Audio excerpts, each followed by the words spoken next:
औज़ुबिल्लाहिमिनश्शैतानिर्रजीम बिस्मिल्लाहिर्रहमानिर्रहीम। अस्सलाम वालेकुम व्यूअर्स। नाइन्थ बायोलॉजी का फर्स्ट चैप्टर तो हमने स्टार्ट किया हुआ है, जैसे हमने ब्रांचेस की थी उससे पहले वाली वीडियो में। आज हम जो है ना वो देखेंगे कुछ ब्रांचेस हमारी रहती हैं, वहाँ से ज़रा हम स्टडी करना जो है ना वो स्टार्ट करेंगे। जैसे हमारे पास है मॉलिक्यूलर बायोलॉजी को हमने स्टडी करना है। तो मॉलिक्यूलर बायोलॉजी क्या होती है?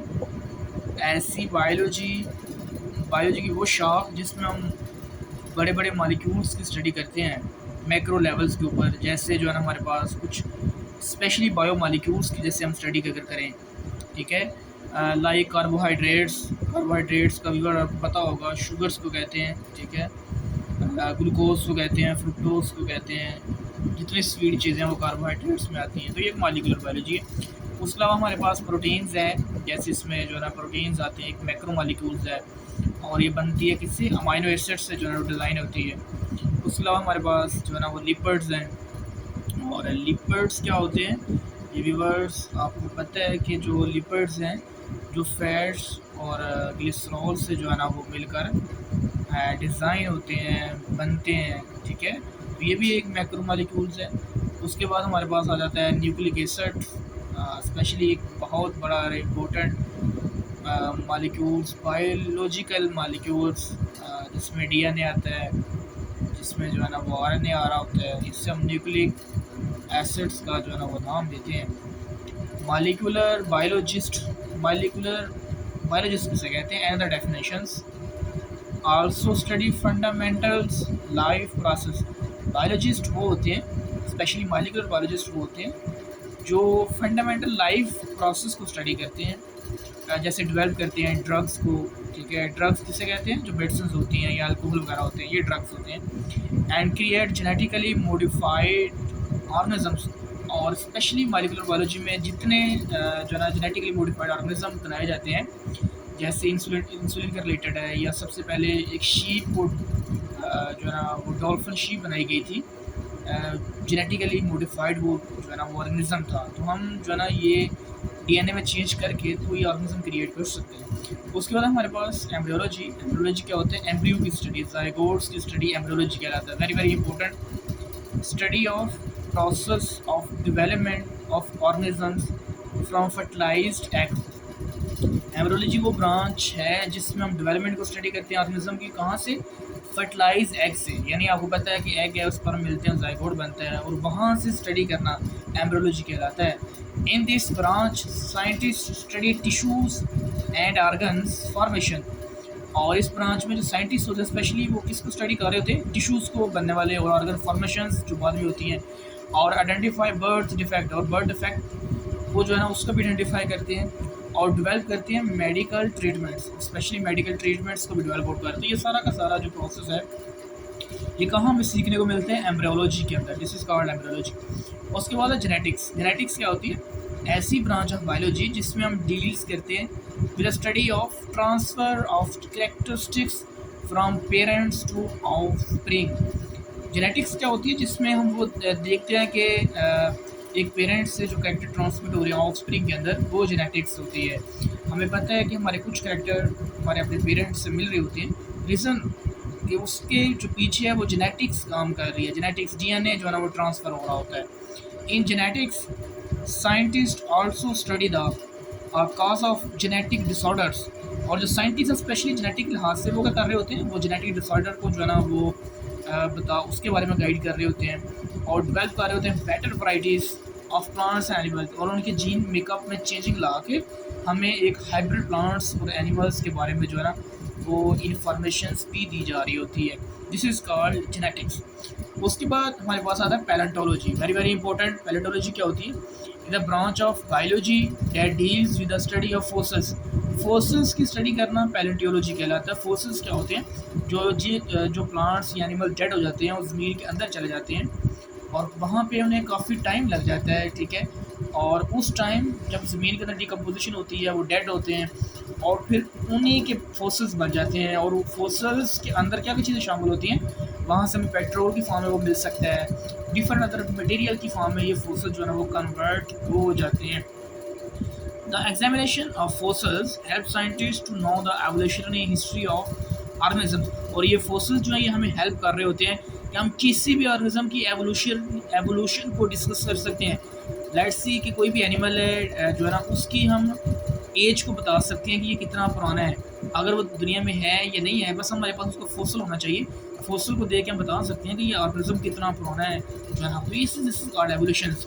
For example, dinosaur fossils provide evidence of giant reptiles that roamed the earth millions of years ago। Dinosaur का फोसल्स हमें ये बताता है कि रेप्टाइल्स जो है ना, एविडेंस देता है रेप्टाइल्स की कि ये सबसे पहले ये क्या करते थे, रूम करते थे मिलियंस ऑफ ईयर्स एगो, पहले अर्थ के ऊपर जो है ना ये मौजूद थे। तो ये हमें डायनासोर के फोसल्स से पता चलता है। उसके बाद हमारे पास साइड बॉक्स है। Fossils are the remains of plants and animals that were preserved in rocks and other geological formation. Same वही, the oldest known fossil is an cyanobacterium. सबसे पुराना फोसल क्या है, cyanobacterium, and estimated to be 3.5 billions year old. और ये कितने old है, 3.5 billions old ये फोसल्स है। तो ये हमें एमसीक्यूज में आ सकता है, ठीक है, और शॉर्ट में इसकी डेफिनेशन पूछी जा सकती है कि डिफाइन फोसल्स। अच्छा, उसके बाद हमारे पास व्यूअर्स टैक्सोनॉमी क्या होती है, is a branch of biology that deals with the classifications of organisms into groups. Taxonomy क्या होती है, हम ऐसी ब्रांच ऑफ बायोलॉजी जिसमें हम क्लासीफाई करते हैं ऑर्गेनिज्म को किसके अंदर, ग्रुप्स के अंदर, on the base of similarities and differences. हम जो है ना हर स्पीशीज़ का एक ग्रुप बनाते हैं, जैसे लाइन की स्पीशी है, कैट की स्पीशी है, एनिमल्स की स्पीशी है, ह्यूमंस की स्पीशी है, हॉर्स की स्पीशी, जिसकी भी स्पीशी है, हम जिस एनिमल की उसको उसके ग्रुप में जो है ना वो कन्वर्ट करते हैं, चेंज करते हैं, because on the base of similarities and differences. इसलिए करते हैं क्लासीफाई ताकि हमें उन्हें स्टडी करना जो है ना वो ईजी हो जाए। Classifications of organism help to organise and understand diversity of life. और क्लासिफिकेशन सबसे बड़ा फ़ायदा ये है उन्हें ग्रुप में लेके जाने का, हम उनकी डाइवर्सिटी ऑफ लाइफ को जो है ना वो अंडरस्टैंड कर सकते हैं, और उससे हम आइडेंटिफाई न्यू स्पीशीज़ को आइडेंटिफाई कर सकते हैं, एंड स्टडी एवोल्यूशनरी रिलेशनशिप, और उनके दरमियान होने वाले एवोल्यूशनरी रिलेशनशिप जो होते हैं उनको भी जो है ना हम स्टडी कर सकते हैं। This is called taxonomies. इसके बाद जो है ना हमारे पास नेक्स्ट ब्रांच है व्यूअर्स, वो है हमारे पास इकोलॉजी। इकोलॉजी क्या होती है, branch of biology that deals with the relationship between organisms and their environment. Ecology में हम किस चीज़ को अंडरस्टैंड करते हैं, इन्वायरमेंट और ऑर्गेनिज्म के दरमियान क्या रिलेशनशिप पाया जा रहा है, दिस इज़ कॉल्ड इकोलॉजी। हमें पता है कि इन्वायरमेंट का और ऑर्गेनिज्म का कोई ना कोई आपस में रिलेशनशिप है, दोनों के एक दूसरे के ऊपर इफेक्ट है, तो ये हमारे पास इकोलॉजी हमें बताती है। Ecology helps to conserve biodiversities, और सबसे बड़ी बात इससे हमें बायोडाइवर्सिटी को कंजर्व करने में हेल्प मिलती है, उसको बचाने में हेल्प मिलती है बायोडाइवर्सिटी को, ठीक है, जितने प्लांट्स हैं, एनिमल्स हैं या माइक्रो ऑर्गेनिजम्स हैं, एंड एड्रेस इन्वायरमेंटल प्रॉब्लम्स। और सबसे बड़ी बात इन्वायरमेंटल प्रॉब्लम के ऊपर काम करने का जो मौका मिलता है वो भी हमें इकोलॉजी की हेल्प से मिलता है। The food chain for instance illustrates the interconnectedness of organisms for energy and nutrients। और सबसे बड़ी बात जो इन्वायरमेंट के अंदर डिफरेंट फूड चेन्स हैं वो ऑर्गेनिज्म को आपस में इंटरकनेक्ट करके रखती हैं, ठीक है, एनर्जी के लिहाज से और न्यूट्रिएंट के लिहाज से। ये सबसे बड़ी इन्वायरमेंट की जो है ना हमारे पास एग्जांपल है, जिसमें फूड चेन बनती हैं, ठीक है, और फूड वेब्स बनते हैं। तो ये सारा का सारा एक एनर्जी और न्यूट्रिएंट जो है ना के हिसाब से ऑर्गेनिज्म को कनेक्ट किया जाता है इन द इन्वायरमेंट। उसके बाद हमारे पास मरीन बायोलॉजी क्या होती है, branch of biology that deals with the study of life in oceans. Marine biology क्या होती है, वो ब्रांच ऑफ बायोलॉजी जिसमें हम लाइफ को स्टडी करते हैं ओशियन, स्पेशली मरीन ओशियंस के अंदर जो लाइफ है, ठीक है, उसको स्टडी करना मरीन बायोलॉजी कहलाता है। It helps understand ocean biodiversity, और स्पेशली हम इसमें ओशियन बायोडाइवर्सिटी के जो के लिहाज से जो है ना उसको स्टडी करते हैं, डिस्कवर न्यू स्पीशीज़ को डिस्कवर करते हैं, and address marine conservation issues. और मरीन के लिहाज से इसमें कौन सी स्पीशी नापैद हो रही हैं, कौन सी आगे से किन की स्पीशीज़ बढ़ रही हैं, किन एनिमल्स की, वो सारा स्टडी करना मरीन बायोलॉजी के अंदर आता है। For example coral reef spot a wide variety of main life. Coral reef जो है वो एक मरीन वैरायटी ऑफ लाइफ है, this is called marine biology. उसके बाद हमारे पास है पैथोलॉजी। पैथोलॉजी क्या होता है? डिजीज़ की स्टडी करना पैथोलॉजी कहलाता है। स्टडी ऑफ डिजीजेस, उनके कॉज, अफेक्ट्स को स्टडी करना, this is called pathology. Pathology helps in disease diagnosing. Pathology किस में हेल्प कर रही होती है? डिजीज़ को डायग्नोज करने के लिए। डिजीज़ को डायग्नोज कैसे किया जाता है, उसको ख़त्म कैसे किया जाता है, उससे बचा कैसे जाता है, एंड ट्रीटमेंट और डिजीज़ की ट्रीटमेंट कैसे की जाती है, this is called pathology. For examples pathologist क्या होती है, अनदर डेफिनेशन आ जाती है वो साइंटिस्ट जो स्टडी करते हैं how uncontrolled veins and spread cells cause cancer. कैसे जो है ना वो अनकंट्रोल्ड डिवीजन को स्टडी किया जा सकता है, कैसे कंट्रोल किया जाता है, and spread of cells cause, और यही जो अनकंट्रोल्ड डिवीजन है ये फाइनली कैंसर का भी बायस बन सकते हैं। ये स्पेशली पैथोलॉजिस्ट इसको देखते हैं, ठीक है। उसके बाद है इम्यूनोलॉजी। इम्यूनोलॉजी क्या होती है?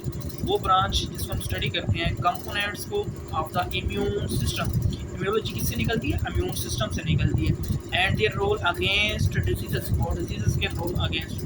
इम्यूनोलॉजी क्या होती है? इम्यून सिस्टम, जैसे स्पेशली रेड ब्लड सेल्स हमारी बॉडी का इम्यून सिस्टम है, हमारी बॉडी को अगेंस्ट डिजीजेस के वो काम करते हैं, this is called immunology. Immunologist क्या होते हैं? वो साइंटिस्ट स्टडी करते हैं, डेवलप वैक्सीन को डेवलप करते हैं। ऑटो इम्यून डिजीज, ऐसी डिजीज जो खुद ब खुद हो जाती हैं, जो किसी जिनके ऊपर कोई मेडिसिन असर ही नहीं करती, this is called auto immune diseases. And improve immune response to infections, और स्पेशली जो है ना इम्यून रिस्पॉन्स को जो इन्फेक्शन के खिलाफ तेज करना है, दिस इज कॉल्ड इम्यूनोलॉजी कहलाती है।